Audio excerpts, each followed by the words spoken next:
جنگ یرموک کے دن جرجا نامی ایک بڑا سردار دشمنوں کی صف میں سے باہر آیا اور اس نے حضرت خالد بن ولید عنہ کو پکارا۔ حضرت خالد رضی اللہ عنہ اس کے پاس آئے اور اتنے قریب آئے کہ دونوں کے گھوڑوں کی گردنیں مل گئیں۔ جرجا نے کہا، اے خالد، میرے سوالات کا جواب دیں اور آپ مجھ سے سچ بولیں، جھوٹ نہ بولیں، کیونکہ اعلیٰ اخلاق کا مالک آدمی جھوٹ نہیں بولا کرتا، اور مجھے دھوکہ نہ دینا، کیونکہ شریف آدمی اپنے پر اعتماد کرنے والے کو دھوکہ نہیں دیا کرتا ہے۔ اللہ کی قسم دے کر پوچھتا ہوں کہ کیا اللہ نے تمہارے نبی پر آسمان سے کوئی تلوار اتاری ہے جو انہوں نے تمہیں دی ہے؟ تم وہ تلوار جس پر بھی اٹھاتے ہو اسے شکست دے دیتے ہو۔ حضرت خالد رضی اللہ عنہ نے فرمایا، نہیں۔ اس نے پوچھا، پھر آپ کو سیف اللہ یعنی اللہ کی تلوار کیوں کہا جاتا ہے؟ حضرت خالد رضی اللہ عنہ نے فرمایا، بات یہ ہے کہ اللہ تعالیٰ نے ہمیں اپنا نبی بھیجا، اس نے ہمیں دعوت دی، ہم سب نے اس سے نفرت کی اور دور بھاگے، پھر ہم میں سے کچھ لوگوں نے اسے سچا مان لیا اور اس کا اتباع کیا اور کچھ جھٹلائے اور دور رہنے پر اڑے رہے۔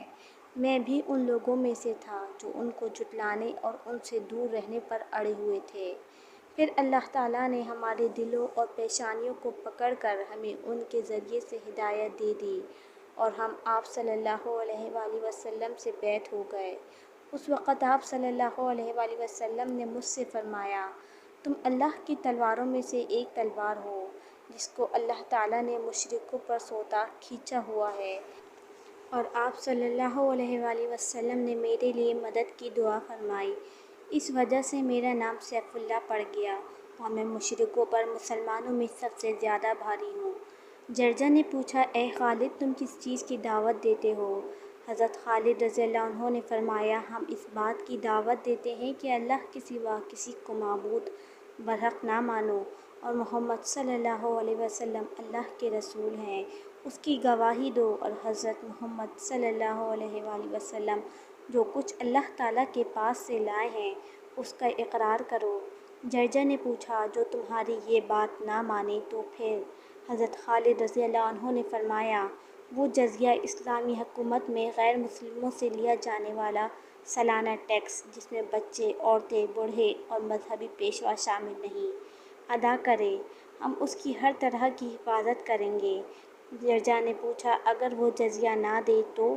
حضرت خالد رضی اللہ عنہ نے فرمایا، ہم اس سے اعلان کر کے لڑائی شروع کر دیتے ہیں۔ جرجا نے پوچھا، جو آدمی تمہاری بات مان کر آج تمہارے دین میں داخل ہوا اس کے تمہارا نزدیک کیا درجہ ہوگا؟ حضرت خالد رضی اللہ عنہ نے جواب دیا، اللہ تعالیٰ کے فرض کردہ احکام میں ہم سب برابر ہیں، چاہے کوئی سردار ہو یا عامی، پہلے اسلام لایا ہو یا بعد میں۔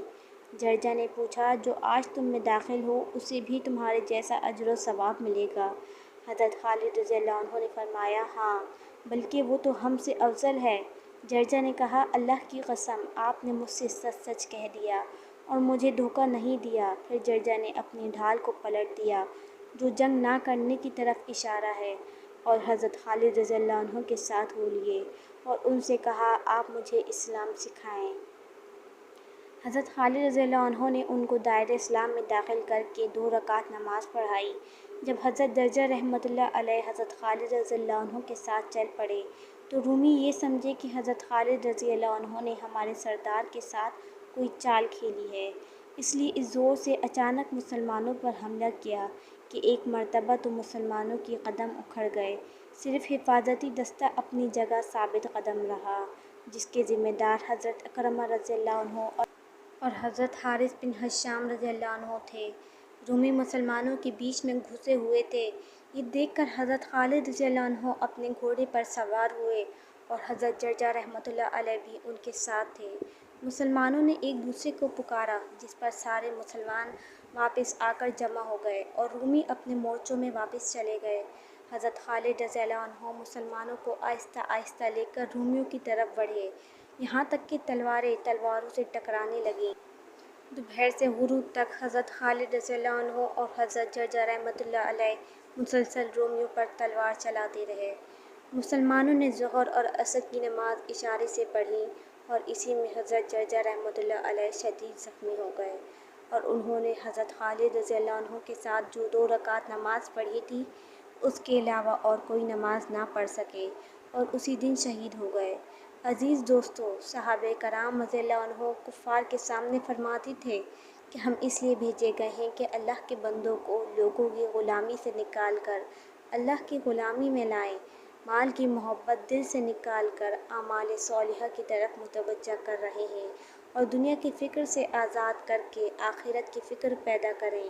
اب جو اس دعوت کو قبول کر لے، وہ اسلامی احکام کی پیروی کر لے، تو اللہ تعالیٰ اس کی ایسی مدد فرمائیں گے جیسے صحابہ رضی اللہ عنہ کی فرمائی، اور چین اور سکون ایسا نصیب کریں گے جیسا کہ صحابہ کرام رضی اللہ عنہ کو نصیب تھا۔